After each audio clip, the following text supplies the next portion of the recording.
Here with the communications director of the Travis County Republican Party this morning, Andy Hogue. How are you? Doing wonderful. Yeah, thanks for coming this morning. Yeah, no problem. So a long process for impeachment wrapped up this week. President Trump was acquitted. What's your take on it? Yeah, well, the Democrats got exactly what they wanted, and that's a campaign issue other than Obamacare. That's really all they wanted the whole time. They know that, well, that President Trump famously called it BS. We all know it was shaky. That's what presidents do. They get on the phone, they talk to world leaders, they talk about problems we've had since, well, in our case, it's the Crimean Peninsula situation. So in this case, it was just much ado about nothing, and I'm glad it's finally over. Okay. So talk about, what do you think the history books will say about this process in 20, 30, 40 years from now? It'll be a short two-sentence remark that they tried to impeach the president on partisan grounds. There were questions about whether or not impeachment is still a viable way of keeping the republic secure.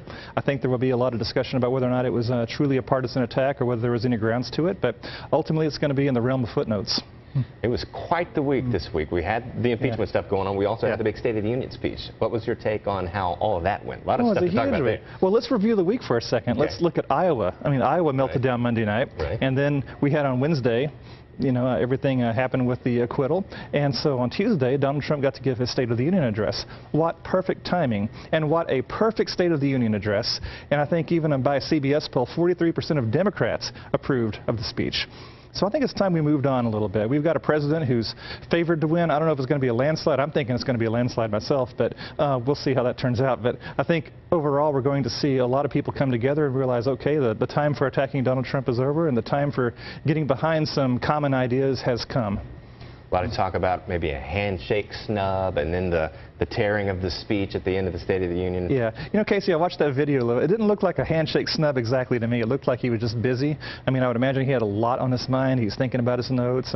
He's thinking about who's there. I would imagine he just kind of didn't see Nancy out of his peripheral. Yeah, it would seem like it was right there, right out of his line of sight. So if he wasn't thinking about it, he wouldn't have extended his hand. But tearing up his speech, that's obviously a very blatant statement, and one I think that will be the, unfortunately, the thing we remember the most about this speech is that the Democrats do not like Donald Trump at all, even when 43% of Democrats polled seem to like the things he said. Yeah. Well, just to wrap it up, let's talk about November. You said you think it's going to be a landslide for Trump. Yeah, personally I think it will be. I don't have a lot of data to prove that yet, but I just got that hunch the way I'm talking to people and how some of my neighbors, you know, I said, well, did you bring anybody to vote with you in 2016? Oh, no. How about you, Andy? And I said, well, I think he was number 16 out of 17 on my list. Honestly, I wasn't too sure about Mr. Trump myself, but he's performed so well. And so when I ask, are you going to bring somebody with you in 2020? The answer is absolutely yes. Are you going to bring your family with you? Absolutely, without a doubt. So if we multiply Trump's turnout in 2016 by a neighbor, by a family member, by anybody that someone talks to about Donald Trump, I think we're going to see a landslide. Personal feeling. Andy Hogue with the Travis County Republican Party. Thank you so much, sir. Thank you, Casey.